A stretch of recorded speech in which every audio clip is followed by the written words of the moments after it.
Hi, I'm Suzanne Castle, and this is the Thought Leader Thursday. I'm here today introducing you to another incredible leader, thinker, doer, and all around amazing human who's going to help each of us think about our world a little bit differently than anyone else.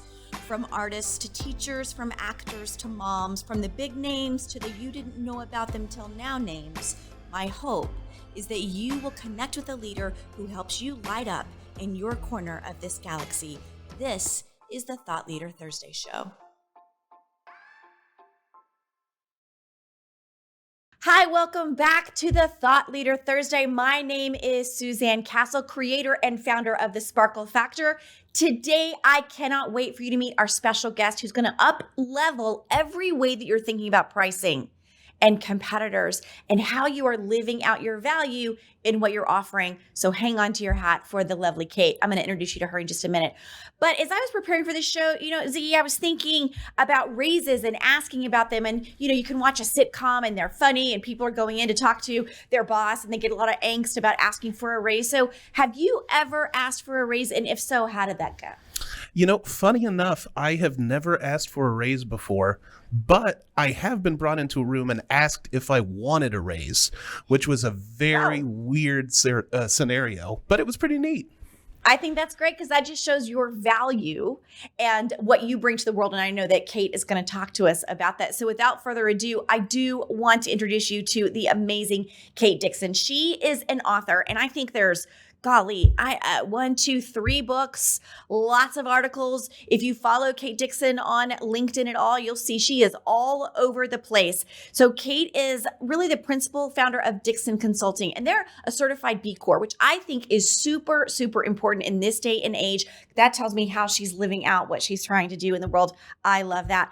She does a whole lot of work in leadership and in the development industry, especially around salary negotiation coaching, which is really why I wanted her to be here today, because woe is me anytime you turn on any kind of finance TV whatsoever. So we're going to talk about that a little bit. And she does everything from startup companies to small business to Fortune 500 and 100 companies. And I can't wait for you to hear her. And I think what really strikes me every time I hear Kate speak and read anything that she puts out, which is, my call that you've got to be following Kate Dixon, is her passion that really helps all kinds of leaders. So it doesn't matter what industry you're in, doesn't matter what you're selling, what you're trying to do. Her work helps you accelerate your results faster and ethically so that you can be more successful and more fulfilled. And so I can't wait for her to talk to us today about negotiation and pricing and how we're thinking about that in the weird financial turmoil we're in. Kate, welcome to the Thought Leader Thursday. I'm glad you're here. Thanks for having me.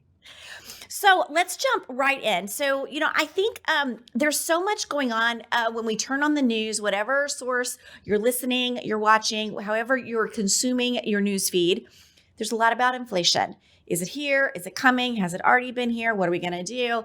And I just feel this sense of angst. I know among my own clients, there's angstiness a lot about what we do, how much to save, how much to charge, where do we go next? Should we be doing anything? Should we put all of our plans on hold? And I know these are some of the issues that you see when you're coaching, when you're consulting, when you're speaking. But when you're thinking about freelancers, especially, so like the gig economy or solopreneurs, entrepreneur, kind of that sect of people, what are you helping them to understand about pricing right now when everything that we're doing seems expensive? It's a great question. And I think a lot of folks are just anxious about it because they don't know what to do. And it builds on people's insecurity about pricing to begin with, because most people feel really uncomfortable setting their prices for the services that they provide. Right. And I think that's well said, because it's just hard to talk about money. Like, let's face it. I mean, even among families, among loved ones, it gets hard. And then when you're out in the world and you're trying to figure out what is the deal, or how can I be valued, and how much do I give, or just how much do I charge? And I think it's so messy. And then you add inflation on top of that, and you see companies raising their rates, and at the same time, you don't want to price yourself out of the market. And so I do think there's a lot of that topsy-turviness. And I know that there's a lot of people that are out there looking for deals. And so they're shopping around, maybe more than they have in the past. So it's not enough, at least I'm finding it's not enough for someone to say, oh, you need to go hire this person. They're so amazing. Can't wait to see them, right? They're like, I'm going to go do my due diligence. I'm going to see if they have pricing on their website before they even make a call, where I wasn't seeing that before. So when you begin to think about that, and you've got the friends and the family that are like, okay, we want to help you, but we need a deal. Or you've been working with us for a while, so we'd like the special friends and family discount now. What kind of advice can you offer in kind of that understanding and how to price yourself, but at the same time, value yourself and offer a discount? Yeah, it's a great question. And one that I get from a lot of folks. I think pricing is hard enough. And then you layer in inflation, you layer in friends and family. And the reality of discounts, whatever kind of discounts that you want to offer, is that it has to fit into your business plan. A lot of people that I know, have run themselves out of business Right. because they've offered discounts that they really couldn't afford to people that they sort of knew or kind of knew or were friends of their own family. And so, they wind up doing more damage to their business. And honestly, discounts should be doing something for you and or for your business. And one of the reasons that I recommend that people explore discounts if they're interested is if it's going to be business enhancing, right? And a lot of times friends and family, maybe it's not business Right. enhancing, but maybe you want to do that, right? So I do salary negotiation as well as pricing consulting. And there's a group of people, of my friends and family, that I offer things for free.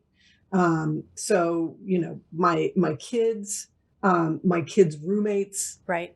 my sister's children, when my brother's kids get old enough, I'll do that for them as well. But it's a very small group of people. And, again, when I offer those services, it doesn't really cost me anything other than opportunity cost.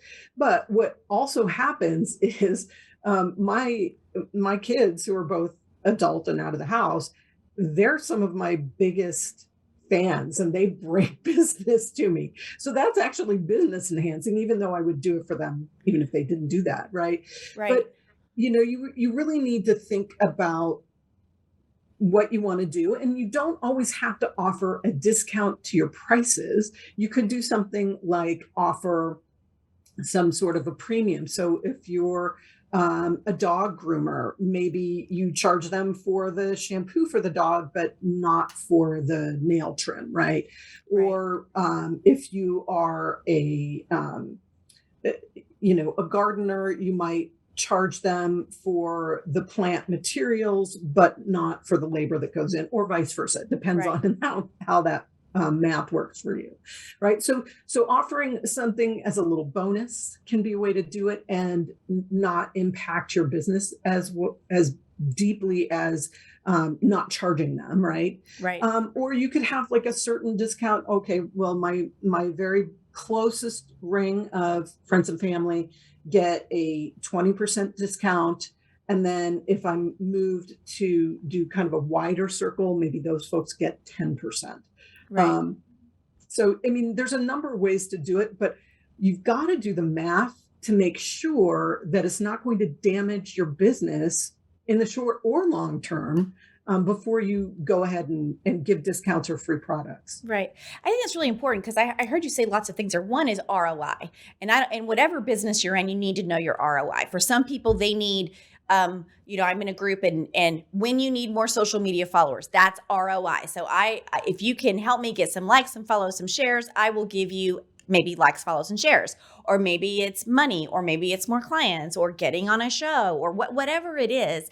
I think it's important to know what that is. So that I heard you say that, but then I also heard you say, consider not damaging yourself. And I think for a lot of the people I coach, there's a lot of entrepreneurs, a lot of women, and I think women in general struggle with value. And so if you're already coming into a place and you're struggling with worthiness, let's say, And so you really already struggle with that, then I think definitely you're going to struggle with pricing because you already feel like I'm not enough. So I can't charge enough. So I'll just give that away because it's really important to do that. So is there a step or a tidbit of advice that you could give to kind of just inject some, some confidence in that scenario? I think the biggest thing is to recognize how we as women are socialized, right? We're socialized to, not worry our pretty little heads about things, Yeah. and we're not good at math. And, I'm sure that, both of us are living proof that that's not necessarily the case, but there's still a lot of social messages around money and about worth Right. that we really need to recognize and step into, hey, this is something that's going on and it's impacting my ability to do the right thing for my business, right? Right. So I think that value has to come from, not just what you think of yourself, but Yeah. what value you can provide to your clients, right, or your customers. And if you start looking through their eyes, Yeah. it becomes a little bit easier, right? So I'm really lucky that my salary negotiation coaching stuff is really numbers oriented. So I can point to what the offer was before we started working together and what the offer was when they accepted it. And Right. so it's really easy for me to say, hey, they got 17% more in base pay. They got $100,000 more in equity. Those things are really easy for me. But most service providers don't have that luxury. So you really need to think about what kinds of things are you seeing in your clients? What transformation have they undergone, right? Right. And once you start shifting your focus to your clients and the value that they're getting, the value that they're receiving from you, the pain that they don't experience because you're working together, or the miraculous things that they're able to do with your help, then you're kind of shifting the focus away from you and your own worthiness Yeah. and the results that your clients are getting. And that's really key to unlocking this whole value conversation. Yeah, I definitely think so. And I always think data will get you there. So the data might be numbers, but it also might be changed lives, or the fact that someone went and gave their first talk for the first time and they didn't ever think they could get on a stage. Like that is also data, and so tracking that data can help you back up when you're trying to change your pricing structure. And so before we got on, I was mentioning to you, I think there's an understanding that, are you the Walmart? Are you the Nordstrom, or are you the Neiman Marcus? Neiman Marcus is a big thing in Texas where I am. And so so what are you? Or, are you the Yugo or the Honda or the Rolls Royce, right? I mean, choose your categories. All of those are needed. All of those make money. All of those have different kinds of followers and clients, right? And so I think understanding what tier you want to be in will also help you kind of think about your pricing. And so when you're in those conversations, and let's say you're coaching someone and they're moving from Walmart to Nordstrom, let's say, okay? And so they're ready to raise their price. So what is one or two things, or is there a formula that you use to help people do that in like the best way forward? I think there are a number of different ways to approach it. The way that I typically work with my clients around it is to figure out, kind of, as you said, are you the Walmart? Are you the Target? Are you the Nordstrom? Are you the Neiman Marcus? Right? Those kinds of things can help you know who you're trying to serve, Right. and what kinds of things matter to them. And then you can also look at pricing, how people are pricing services in those kind of dimensions, the good, better, best kind Right. of concept. I would really caution folks that they probably don't want to be the dollar store. Yeah. Yes. And, Yes. because competing on price itself and trying to be the low cost leader, especially for service providers, can be just a huge challenge, because there's always going to be somebody who'll do it for less. Right.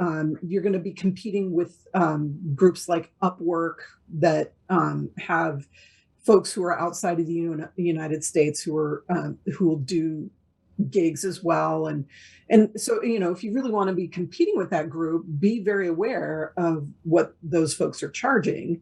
But most folks will really want to position themselves at least at maybe a Target, if not a Nordstrom, Right. Kind of perspective. And, again, if you price yourself too low, if you really want to be a Nordstrom and work with the clientele of Nordstrom, you can't be pricing yourself like a Walmart or a Target, because there's a difference there, right? And they won't trust that you're providing them incredibly great service at that level Yes. if you're not charging for it. And I see this in consulting all the time. Me too. Folks who are brand new to consulting and they're going out on their own, they've got 20 years of experience, they're hugely successful, and yet, they've never charged for their own services before. Right. So they're like, I'm going to charge $75 an hour. And, when consulting houses would be charging, $600, $700, $800. Exactly The right. same kind of resource. And so, if I saw that, when I was working in corporate America, I'd be like, $75 an hour. They don't, they're not really aware of their own value. Right. So I probably don't want to work with them. Well, and I think that's a conversation that I think women especially have a hard time getting their heads around, is really, but you said this over and over in different ways, doing the work, having the research, understanding really what you're putting out with your price. So if you have a $9 lead magnet and someone else has a $99 lead magnet, it doesn't mean no one's going to buy that $99 lead magnet, but the audiences that those attract are completely different. And so it's important to know your audience, what you are trying to do and the value that you're providing, and then work your pricing in that structure. So you've written an entire book around, I see it above your shoulder in the back, called Name Your Price. I think that it's like set your terms, raise your rates, and charge what you're worth. Is that right? Charge what you're worth. Yeah, right? get what you're worth as a consultant, freelancer, or coach. So yeah. Yeah, and I know that they can find more information at katedixon.org in regards to that, correct? And I know that you do a lot of consulting and speaking about leadership, about pay culture, about salary negotiations or raising your rates, et cetera. And so if they wanted to find out all the ways to follow you, should they go to katedixon.org? Is that the best way to? That's probably the best and easiest way. And I've got tons of blog posts up there, some having to do with pricing and with salary negotiations and leadership development and that kind of stuff.